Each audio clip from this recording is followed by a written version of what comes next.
Our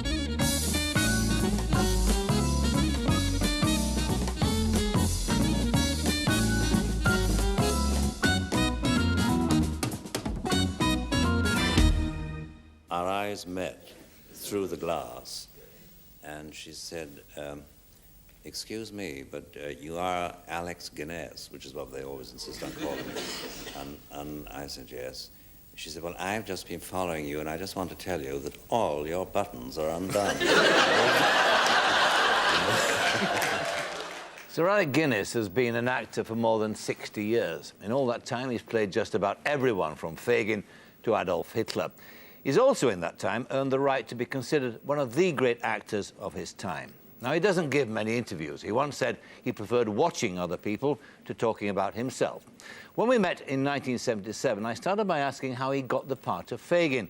After all, he was a fresh-faced lad at the time and not old enough for the part. So did they want him for something else?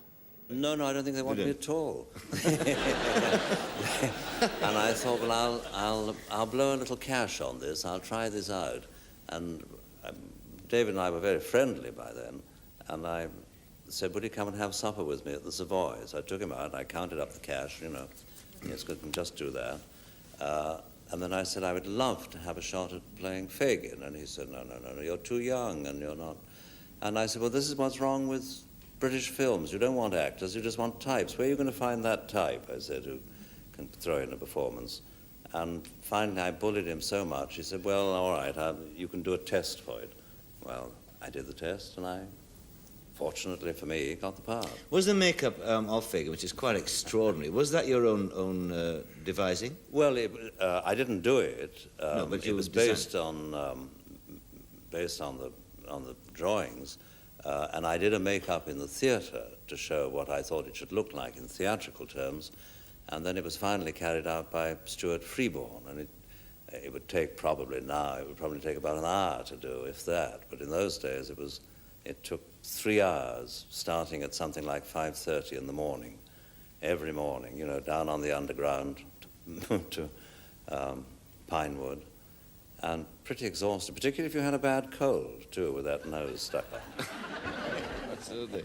You didn't start life as an actor, of course, did you, when you first left school and then went into work? You started work in advertising. Yes, I went into an advertising agency when I was about 18, beginning of, yes, 18, I suppose, as a copywriter, no use at that. They were very friendly people. I got the job through friends. And then they tried me out at layout, and then they put me back to copywriting again. I did it for about 18 months. I cost them a lot of money. Why was that? Well, when I was doing the layout business, one of my jobs was to, there was something 4 inches by 4 inches on the front page of the Daily Mail, I think, and I'd unfortunately marked to the block makers 4 foot by 4 foot, which is rather larger than the Daily Mail was even then. And I waited and kept telephoning about this block, and finally a taxi arrived at Lincoln's Inn Fields, where the advertising agency was, and 2 chaps came in lugging this great thing. Well, you know, that was that. It was a lot of copper. And the Daily Mail appeared next day with a very nice little empty space which said, reserved for Mullard's valves. Did you, in fact, part amicably then? No, they were very kind to me. Yes. But how did you make the switch from that then into acting? Well, I'd always wanted to be. I mean, when I went into advertising, I knew I wanted to be an actor, but I didn't know how to become one or set about it. I didn't know anyone in the theatre. But there was one of the girls in the office in the advertising agency said, well, why don't you try for a scholarship? I mean, it had to be a scholarship. I had no money at the RADA. And I finally thought, well, that's all right, I'll try for that. I phoned up John Gielgud, whom I didn't know at all. I think I had some sort of crazy idea that he might kind of give me lessons or in his spare time. And he said, oh, I should try someone like Martina Hunt. I should be glad of the money. And typical Gielgud faux pas. And so I went to see her, and she kind of took me through my paces for about, I used to go and see her an hour a week, and the RAD had given me stuff to learn for, you know, a choice of things. And after I'd been going to Martita for about 4 times, suddenly there was my money, which I'd paid in advance, collected, borrowed, I think, and she was on the telephone to someone. She said, "Oh, take the money, dear. You're no good. Go away. No good, no good." But she became one of my dearest friends, and when I persevered, she was absolutely behind me all the time. You went to acting school, though, did you? Yes, indeed. I got a scholarship, not to RADA, because when I turned up there, having got the day off from the office, and I was met by someone who said, "I'm very sorry, we're not giving any scholarships this year." You know, I'd had the appointment and paid the entrance fee and all that, and I was in a terrible state because I thought when I get back to the office, they'll think it's, you know, it's all been a great big hoax and not. But I ran into a girl whom I'd known when I was a child on the beach at Eastbourne, and I wept on her shoulder a bit, and she said, "Well, you better sort of bust it along, because in Baker Street there's the Faye Compton Studio of Dramatic Art, and I know that they're holding auditions tonight." And I went along there with no appointment, rushed in, got the scholarship, and that was that. You mentioned that you'd already talked to Gielgud there. You'd phoned him up on this sort of mad assumption that he was going to take you on his wing and give you private coaching. But in fact, he was an influence on your early career, wasn't he? Oh, tremendously, sir. I mean, how did you get to meet him, first of all? Well, I mean, I'd admired him doggedly. I mean, he was at the height of his romantic success then. He's exactly 10 years older than I am. And at the Faye Compton studio on the summer term, I was supposed to be there for 2 years, but I only stayed 6 months. I mean, I simply had to earn my living. I couldn't go on like that. I mean, the scholarship didn't provide me with money, only free training. And so I went to see him at Wyndham's Theatre, not thinking I'd be shown in, but I was shown straight into his dressing room after a matinee. And he, for 4 or 5 days, he sent me after various jobs. Well, there's something going to go on at the new theatre. They're starting rehearsals in about 2 days' time. See if you can get into that. That part was already cast. Then he sent me rather madly to see if I would get the understudy of Douglas Fairbanks Jr., of all people, in a play called Moonlight is Silver. But I was obviously the wrong type for that. You know, my arms were out of my jacket was too short. I was gangly and hopeless. So that was no good. He sent me down to the Old Vic, where they were auditioning for an Antony and Cleopatra, and I was ushered onto the stage, at least I got out about 2 lines of my little audition piece, and the director, can't use the language here, I'm afraid, on BBC, said, "Get off the stage, you're not an actor, get away, get away." And I used to report back to Gielgud each evening, saying, no good, you know, failed. And I think on that night when I got back, I think he was getting a bit depressed at seeing me come in each evening, and he was making up, busily doing his eyebrows. And there was a pile of very crisp pound notes on his dressing table, 20 in actual fact. And he said, "You're far too thin, and you're far... No, I'm sorry you haven't got the work, but go and eat, for God's sake, go and eat, and take this, I've got this for you." And handed me the £20, which I was too proud to take. I said, "I'm perfectly all right for money." I had actually 4pence left in the world at the time, and I think I was lightheaded from lack of food. But that was, and he said, I'll get you, you know, next time I do a play, you shall be in it, I promise you, something."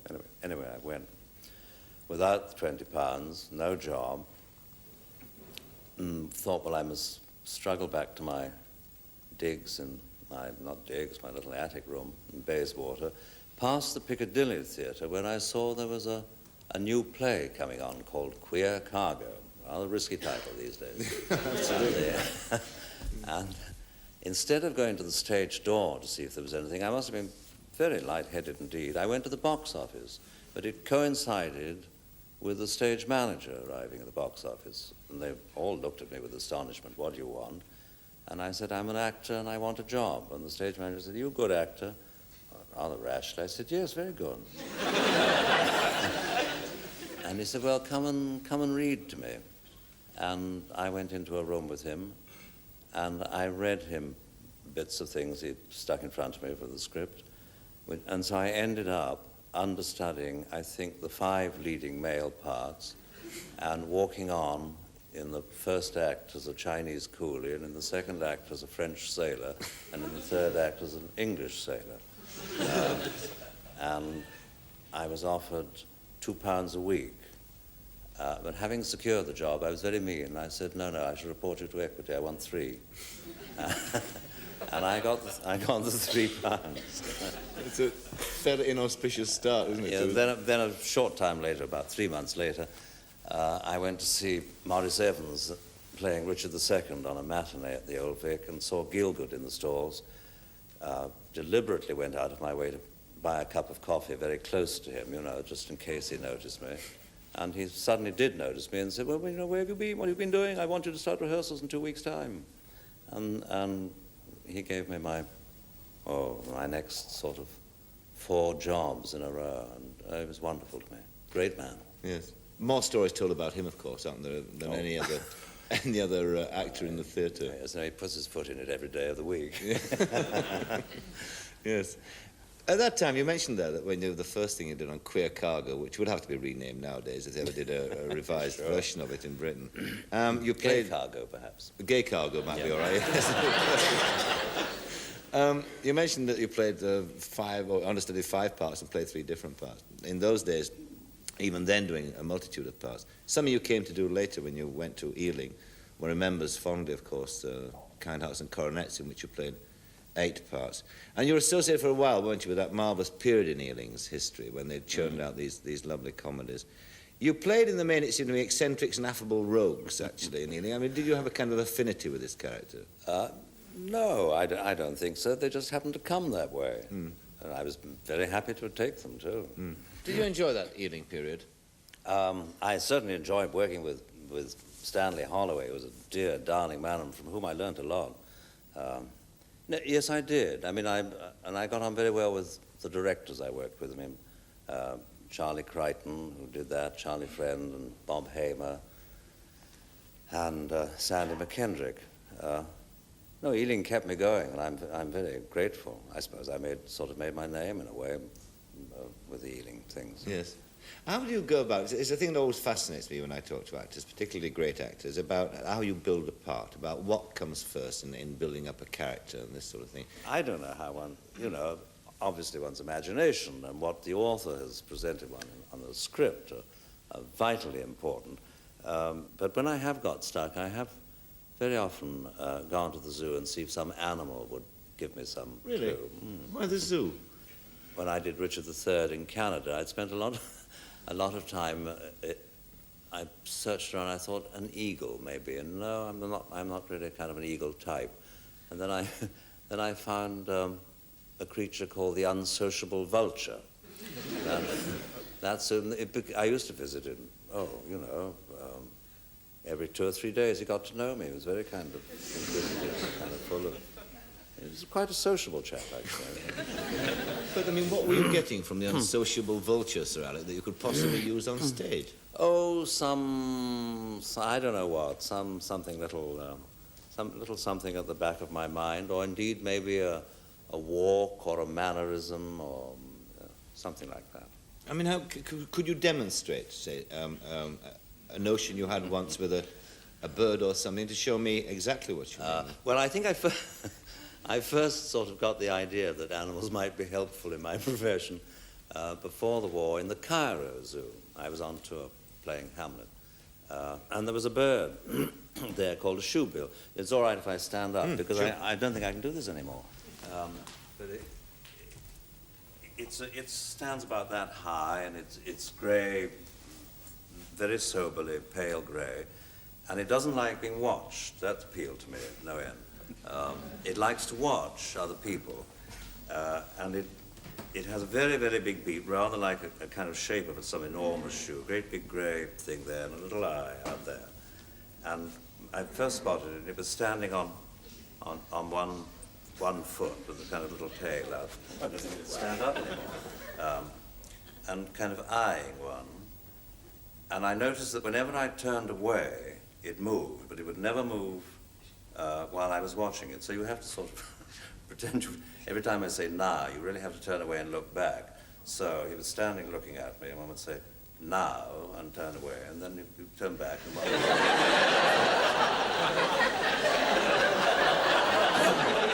and one would say, now. And now.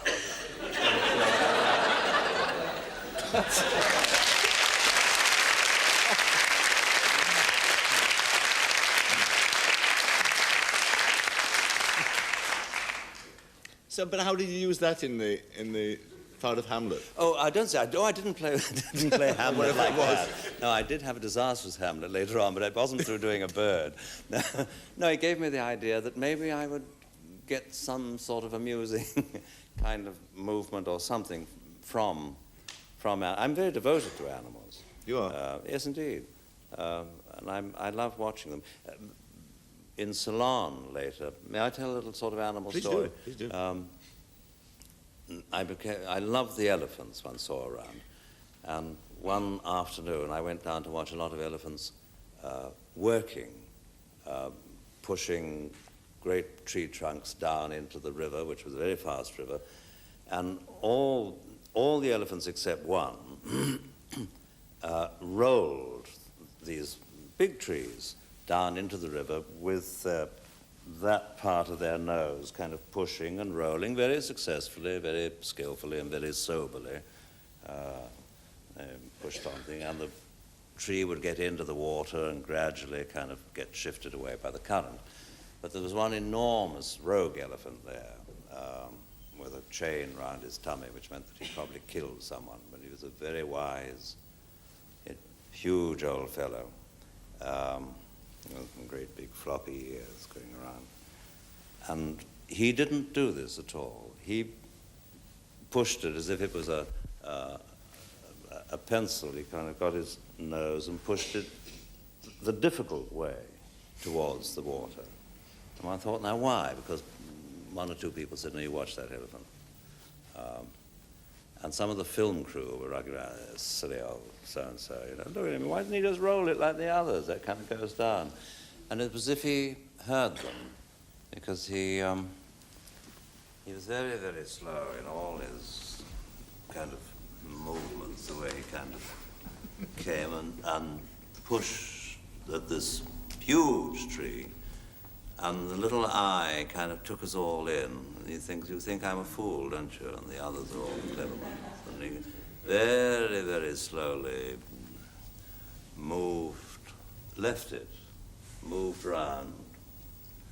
And as he just got back, he gave us all a little tiny, wicked look and flipped it with his back foot.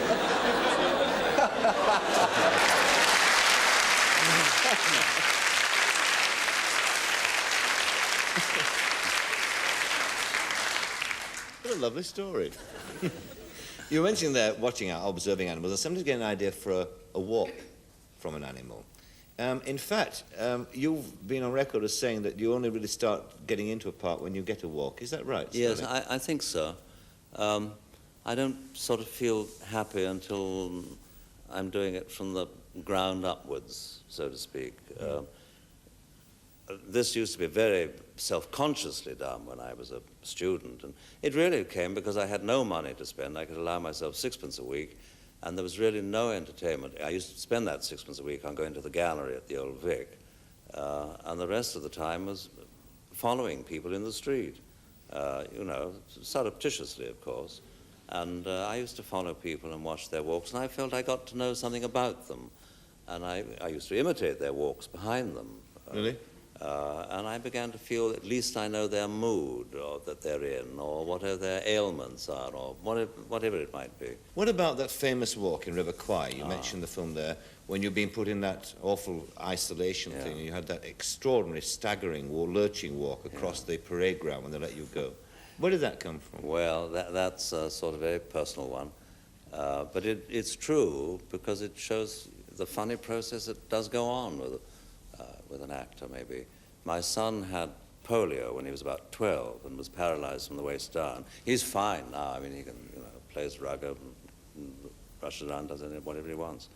But when he was recovering and walking again a bit, it was obviously a very stiff, strange walk. And I had a little cine camera, and I remember when he was first walking, taking shots of this, and then when one saw it on the screen, my wife and I persuaded ourselves that he was fine, he was walking fine, but obviously deep down inside one thought, oh Lord, he's going to limp for life or something, of that nature.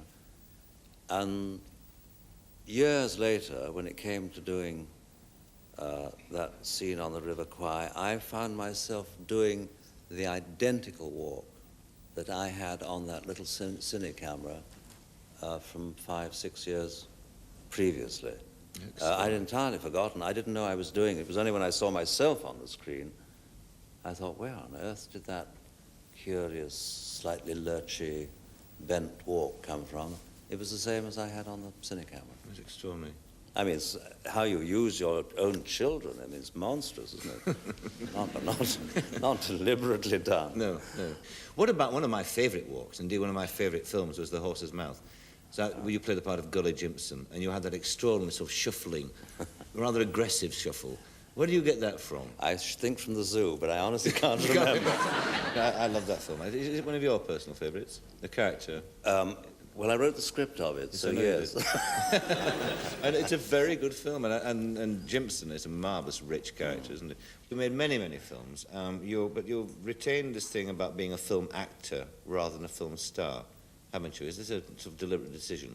If you think of the other sort of British actors who are comparable to you, one or two of them are film stars, aren't they? So they live a film star life, Yeah, sure. Yes, so what about, you're not like that at all, are you? Well, no, lovely to be a star, I would think. Except for having an entourage. I wouldn't care for that. You wouldn't? No, not, lovely to have a secretary, Rolls Royce, all those things that I haven't got. No, I think it would be marvellous. But I see them with their entourage protecting them. That I wouldn't want. No. Well, because it cuts you off, do you think, from... Yes, I mean, I've been cut off by friends' entourage before, yes. Oh, no, he can't see you now, I'm sorry. Yes, that is a bit chilling, isn't it? Yeah, I'm afraid so. I don't want that. But what about the great film stars that you've met in your long career in the movies? I mean, who are the ones that you remember most vividly? Well, that's difficult. Most vividly, they've all been fairly vivid. One's met a great number. When I first went to Hollywood, an unlikely story, but true, there was a party at whatever the hotel was, Beverly Hills Hotels, I think. Enormous party. I hadn't been asked, and it was being given by John Wayne, and he suddenly heard I was in the hotel, and very kindly, about midnight, phoned up and said, oh, come on down, put on a black tie and come on down.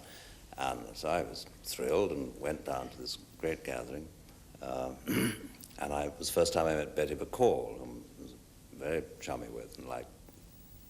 And I was talking to her, and she was ravishing and marvelous, when a well-known Hollywood agent came up and dragged her and said, oh, you mustn't be seen talking to that limey, come on. And I was so furious, I've only clocked anyone ever in my life, and I clocked him. and I flew out in a rage, back up to, ripped off my black tie, back into bed, and, crossly down, ashamed of myself, but also very angry with this chap. And the phone went again, and it was John Wayne again saying, oh, I hear this, come on down again. Come, you got to make it up. So down onto my black tie again, down, and thought I behaved very well. And by then, of course, it had become something of a scandal, and a lot of people had gathered around. And he said, I want you to shake hands with this man. He's dead now. Not through my blow. And so we solemnly shook hands again, and rather coldly but solemnly, and there was a lot of applause for that, whereupon I clocked him again. You mean, well, so while shaking hands, you pulled him on? I mean, it was something he said again. I don't know what it was, but it drove me mad. And the John Wayne was marvellous about it. He was very kind of comforting. And from someone, I got a huge box of cigars the next day. I don't know who. Probably everybody in the room, Sir Alec, had been wanting to do what you did. I think that was what was behind it. Probably the case. You also met Dean, didn't you, James Well, Dean? my very first night in Hollywood, I met James Dean. It was a very, very odd occurrence. I'd arrived off the plane. Those were, took a long time in those days, about 16 hours flight. And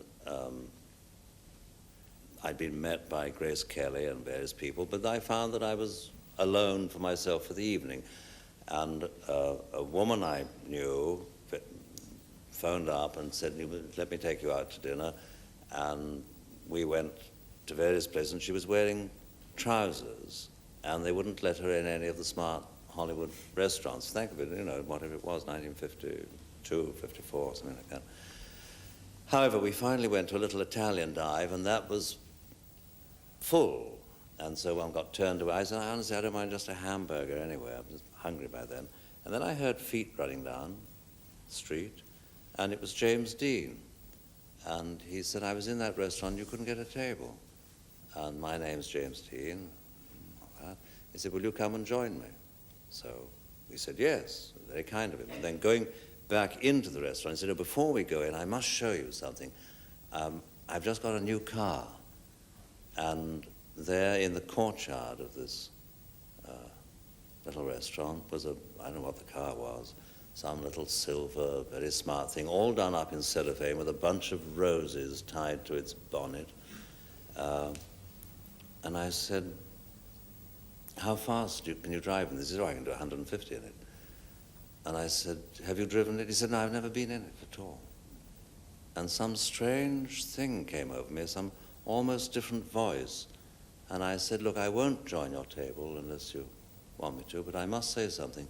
Please do not get into that car, because if you do, and I looked at my watch, and I said, if you get into that car at all, it's now Thursday, whatever the date was, 10 o'clock at night, and by 10 o'clock at night, next Thursday, you'll be dead if you get into that car. I said, oh, nonsense. So we had dinner, we had a charming dinner, and he was dead the following Thursday afternoon in that car. It was one of those odd things. Has it ever happened to you before? No, I'm glad to say. But it was one of a very, very odd, spooky experience. He was I liked him very much too. I'd love to have known him more. Yes. What about some of the women you worked with as well? Grace Kelly. Princess, I should say now. Grace. We got on very well. That was in the film called The Swan for MGM. And she was delightful to work with them, very, very professional and exact. And we went on, we have a sort of running gag which hasn't died out, but I haven't been able to operate it recently. We were in North Carolina, I think, and some North American Indians, all that stuff, arrived with a fare, and she gave me a tomahawk that she bought. I found it in my bed, but it was from her. And I was leaving the next day, but I had a week off, and I was going to go to New Orleans for a week, which I'd never been to see. And when I left the hotel, I thought, I'm not going to fly around in a little plane with a tomahawk, which are heavy jobs. And I slipped $1 to the porter of the hotel, and I said, no, put that in Miss Grace Kelly's bed tonight. And yes, big round eyes. And that was obviously done. No other reference was ever made to it at all until, 12 years ago or something. I got home from playing in the theatre one night on a summer night, having driven down from London to live in the country, and got into bed, and I grumbled at my wife. I said, what on earth do you want a hot water bottle in the bed for? on a hot summer night, and a cold hot water bottle at that. And she said, I don't know what you're talking about. And I fiddled around with my toes, and it was the tomahawk. She'd got it into my house somehow. And then when she was staying at the Connaught Hotel, I tried to bribe them to put it in her bed. And they wouldn't play. I was very cross about that. And then in the south of France once, I went over and spent a day with her, princess now and all that. And it was as if she was making it easy for me, because she was convinced I had the tomahawk with me, because she said, and this is our bedroom, and it's so easy because we can walk straight out of here onto the veranda and into the pool and all that. It was as if it was saying, now, if you've come another time, you slip out into the pool. I mean, she's really making, but alas, I hadn't got the tomahawk with me, but it's going to be caught up with again one day. You mentioned T.S. Eliot, of course, and he's had a profound influence on your life, hasn't he? Sure. In more ways than one, actually. I mean, what sort of a man did you find him to be? Oh, I thought he was one of the world's greatest. I think, like all really great people, very simple and very humble. And then when it came to rehearsals, he was very unobtrusive. He was maybe at the back of the theatre, unseen. One wasn't quite sure if he was there or not.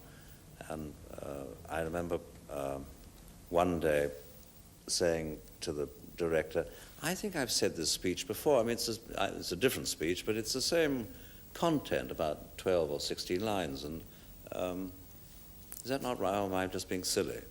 And then a voice came from the back, just a moment, could I look at the script? And Eliot came down and looked at the script and pencil, please, took a pencil, just crossed it out and handed it back. Well, you catch, there are not many playwrights, I assure you, who are very keen on losing one line, let alone 16, because an actor has sort of queried them.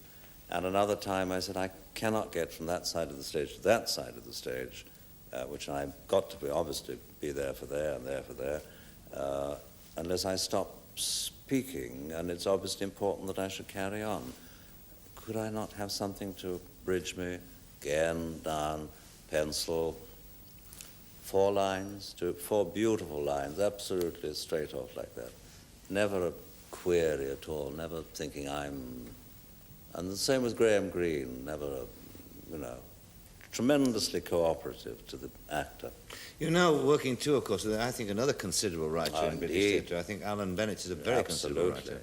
Yeah. And a very nice but strange man, isn't he? Oh, he's a darling man. Yeah. Very, very shy, though. I mean, how do you he's communicate with him? Oh, he's very easy to communicate with, I find now. He's very diffident.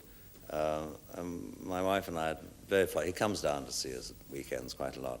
He's tremendously diffident about his work and shy about his work, and there's a lot of kind of hiding away from it. But he's not diffident or shy about his cooking. He's very keen on his sponge cakes. They're very good, I may say. And over the present play I'm doing in the old country, he drove me down one Sunday morning, I don't know, 18 months ago, and he was fairly silent on the way, and I thought, I expect it's a play, a literary job. And when we got out at the other end, there was no reference that when he opened the boot, there was no kind of sponge cake, no. And I thought, it is a play, and sure enough, I've written something. I don't think it's any good, but well, I mean, when I opened it, I thought this is one of the finest pieces of dramatic literature that I've read in 20 years or more. Yes. Yes, he's, as I say, a considerable writer. Oh, no, it's a beautiful style, very stylish indeed. Now, let's talk about the latest aspect of your career, which is, I mean, it's quite extraordinary. You've been all these years in movies, and now all of a sudden you've hit the jackpot with a thing called Star Wars, which I saw last week, and I think just loved it. I think it's super, and it's marvellous escapism. And I mean, how did you come to be involved with a piece of science fiction like that? Well, it arrived as a script. I was just finishing a picture in Hollywood another day to go, and the script arrived on my dressing table, and I heard that it had been delivered by George Lucas, and I thought, well, that's rather impressive, because he's an up-and-coming and very respect-worthy young director, so... And then when I opened it and found it was science fiction, I thought, oh, crumbs, this is simply not for me. And then I started reading, and it seemed to me the dialogue was pretty ropey. But I had to go on turning the page. And I mean, that's an essential in any script. You've got to know what happens next, or what's going to be said next. And I went on reading, and I thought, no, I like this. If only we can get some of the dialogue altered. And then I met him, we got on very well, and I found myself doing it, that's all. What's the fascination of it to you, do you think? I think a marvelous, healthy innocence. Yes. Great pace, wonderful to look at, full of guts, nothing unpleasant. I mean, people go bang, bang, and people fall over and are dead, but, you know, no horrors, no sleazy sex. In fact, actually, no sex at all, if it comes to that. And a sort of wonderful freshness about it, a kind of like a wonderful fresh air. When I came out of the cinema into Tottenham Court Road, I thought, oh, Lord, London's awfully sort of gritty and dirty and full of rubbish, isn't it? Because this had all been so I think that's invigorating. Absolutely right, actually. One of the few movies I've come out of recently where I really felt happy and uplifted when I came out. I'd enjoyed myself, actually. That's all. I mean, people are going to read too much into it. It's a simple stuff for all ages. Are they doing that now with you because of the kind of, you know, sort Doing of what? reading more into it, the sort of guru figure that you play? Oh, yes, I'm getting some pretty strange letters. Are you? I don't mind telling you. Really? I can imagine, actually. Oh, no, surely, yes. My wife and I have got problems. Would you come over and live with us for a few months? Let's now think about, or talk about, in the last few minutes we've got, about the sort of summing up of your career. Kenneth Williams, outrageous as ever, once told me that you'd given him the best advice for a young actor he'd ever had from anybody. Your advice was that before you went on stage, always blow your nose and check your flies. He said that was the best advice any young actor had been given by Well, I still carry on doing that. Do you? Do you? Sure. Had it ever happened to you? Yes, indeed, once. In fact, it really all started in a play I was in, and I suddenly, in the second act or something, and I looked down, and I hadn't got a button done up. Not a button. And it was in a very serious play, too, and I didn't know how to turn my back, or I had to, but I mean, it was a tricky time. And I'm also conscious of it, too, because I was followed once in Canada by a middle-aged lady, and I thought, I don't like being followed much, and I thought I must shake her off. So I stopped, and because I'm sure she's going to ask me something, and I stopped and looked in a window. I don't know what was in pots and pans and things, and sure enough, up she came, and she looked at me through the. So our eyes met through the glass, and she said, excuse me, but you are Alec Guinness, which is what they always insist on calling me. And I said, yes. She said, well, I've just been following you, and I just want to tell you that all your buttons are undone.